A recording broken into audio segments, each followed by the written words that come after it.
আসসালামু আলাইকুম, সবাই কেমন আছেন? আশা করি সবাই ভালো আছেন। দেশ এবং প্রবাস থেকে যারা আমাকে দেখছেন তাদের সবাইকে স্বাগতম।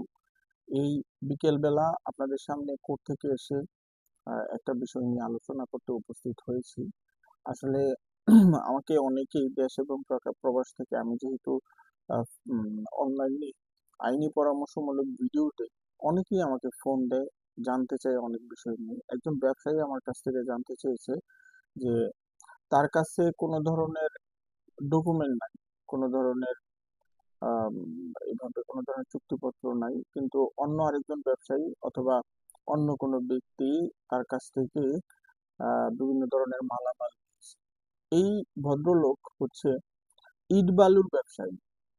ইট বালু, সিমেন্ট, অর্থাৎ বিল্ডিং, যে বিল্ডিং কনস্ট্রাকশনের কাজের জন্য যে ধরনের আহ, আহ, কাঁচামাল দরকার এগুলা সরবরাহ করে।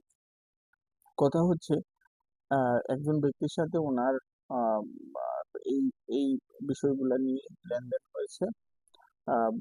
বাকি লেনদেন হয়েছে তার শুধুমাত্র ব্যবসায়িক যেই টালি খাতা আছে, অথবা যে হ্যান্ডবুক যেটাকে আমরা বলি, ব্যবসায়িক হ্যান্ডবুক যেটা আছে, ওইটাতে টাকা পয়সার কথাগুলা লেখা আছে।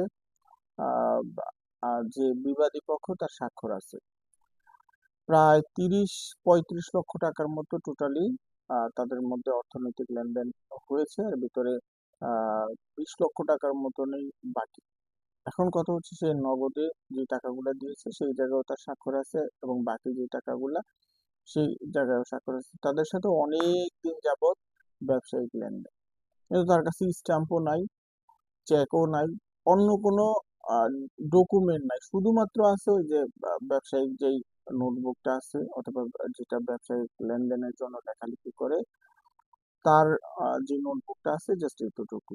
দেখেন, এমন বিষয় নিয়েও কিন্তু আপনারা টাকা উদ্ধার বা ফৌজদারি মামলা বা দেওয়ানি মামলা করতে পারবেন। অর্থাৎ ব্যবসায়িক লেনদেনে যদি কেউ আপনার কাছ থেকে প্রতিশ্রুতি দেয়, আমি টাকাটা দিয়ে দিব, কিন্তু সময় মতো দিচ্ছে না, তখন আপনি তার বিরুদ্ধে আইনগত ব্যবস্থা নিতে পারবেন। কি আইনগত ব্যবস্থা নিতে পারবেন, এটা আমি ধারাবাহিকভাবে বিস্তারিত আলোচনা করতেছি। দেখেন,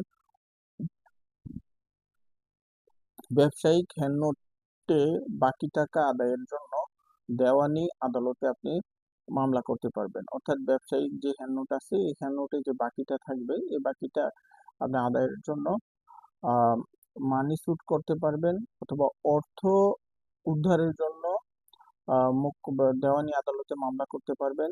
হ্যান্ডনোটটি লিখিত ও সাক্ষ্যযুক্ত হলে আদালত থেকে ডিক্রি আদায় করা সম্ভব। লিখিত হ্যান্ডনোটটা যদি লিখিত হয়, এবং আহ, বিবাদী বিবাদী যে পক্ষ, যে আপনার কাছ থেকে যে দাতা, আর আপনি দাতা, সে গ্রহীতা, সে তার যদি লিখিত স্বাক্ষর থাকে, আদালত থেকে ডিক্রি পাওয়া কিন্তু সম্ভব। এবং আদালত যার মাধ্যমে দেনাদারের সম্পত্তি ক্রয় বা নিলাম করেও টাকা, নিলামে বিক্রি করেও টাকা উত্তোলন করা সম্ভব। বিষয়টা হচ্ছে যে আহ, এমন ডকুমেন্ট থাকলেও আপনি আদালতে দেওয়ানি মামলা করতে পারবেন। সেই দেওয়ানি মামলার কারণে ডিক্রি দিবে, এবং কি তার সম্পত্তি ক্রয় এবং নিলামে বিক্রি করেও টাকাটা পাওয়া সম্ভব। ব্যবসায়িক হ্যান্ড নোটের বিপরীতে উম, মামলা ও টাকা আদায়ের প্রক্রিয়া সম্পর্কে আরো একটু বিস্তারিত আলোচনা করি আপনাদের সামনে। দেখেন, প্রাথমিক আইনি পদক্ষেপ, আপনারা কি কি আইনি পদক্ষেপ নিতে পারবেন সেই বিস্তারিত আলোচনা হচ্ছে। এর ভিতরে আহ আমি একটু ভাগ করে বিষয়গুলো আলোচনা করছি কয়েকটা ভাগে। দেখেন, আপনি প্রাথমিক আইনি পদক্ষেপ, লিগেল নোটিশ পাঠানো। দেখেন, আপনার সাথে লেনদেন হয়েছে, দেনাদারের নিকট আপনি পাওনা টাকা পরিশোধের জন্য লিগেল নোটিশ পাঠাতে পারেন। সময়সীমা, আপনি একটা সময়সীমা দিতে পারেন, 15 দিন, 30 দিন। এই সময়সীমার ভিতরে যেন আপনার টাকাটা দেয়, এবং সে অনুরোধ করে তাকে পাঠাবেন। এবং লিগেল নোটিশটা পাঠানোর প্রক্রিয়া একজন আইনজীবীর মাধ্যমে রেজিস্ট্রি ডাকযোগে নির্দিষ্ট সময় যদি পাঠাবেন, নির্দিষ্ট সময় যদি টাকাটা না দেয়, আপনি মামলা করতে পারবেন। আপনি মানি সুটের মামলা দায়ের করতে পারেন। আমি প্রাথমিক বলেছি যে আপনি দেওয়ানি আদালতে বিশেষ মানি সুটের মামলা করতে পারেন। এক্ষেত্রে প্রয়োজনীয় প্রমাণ হচ্ছে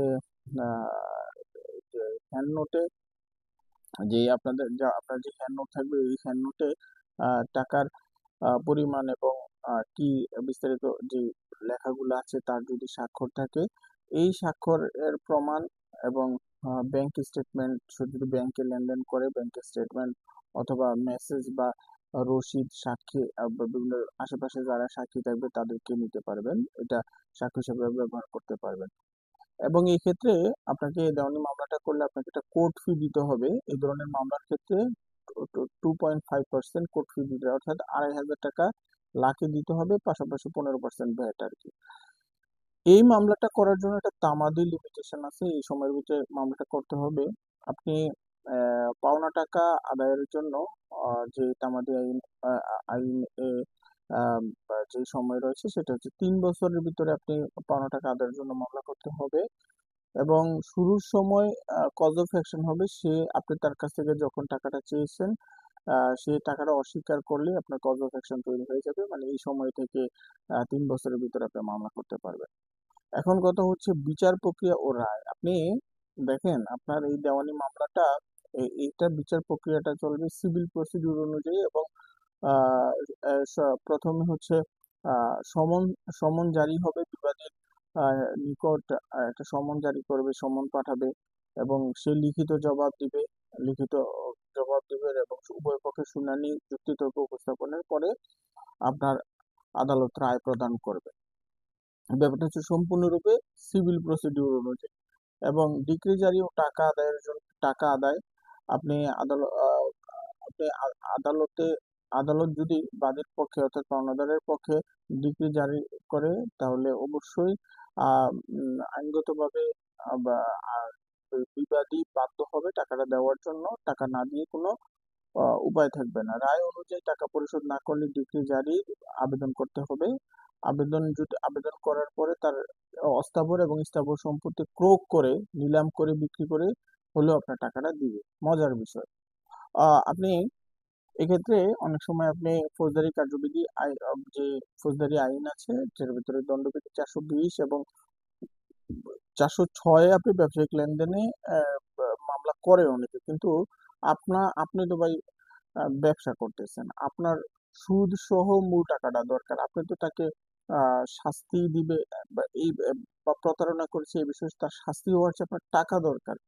আর সে একজন ব্যবসায়ী মানুষ, আপনিও একজন ব্যবসায়ী মানুষ, তাকে আপনি জেল খাটানোর চেয়ে আপনার টাকাটা কোনো প্রক্রিয়ায় উদ্ধার করাটাই হচ্ছে সবচেয়ে আহ আসল বিষয়। তো এই যে 420 এবং 406 দ্বারাই আপনি ব্যবসায়িক লেনদেনের ক্ষেত্রে আসামির উদ্দেশ্য অসৎ ছিল, যে যে হ্যান্ড নোট ভিত্তিক ব্যবসায়িক লেনদেন সবসময় প্রমাণ করা কিন্তু এটা জটিল বিষয়। যেমন আপনি একজনের সাথে ব্যবসা করেন, সে সে টাকা পয়সা দিছে, আপনার নিছে, আপনার পণ্য নিছে, টাকা দিছে, বা বিল্ডিং এর জন্য প্রয়োজনীয় জিনিসপত্র নিছে, আপনাকে টাকা দিছে, এখন সে হঠাৎ করে দিতে পারতেছে না, এটা তো তার প্রতারণা প্রমাণ করা যাচ্ছে না।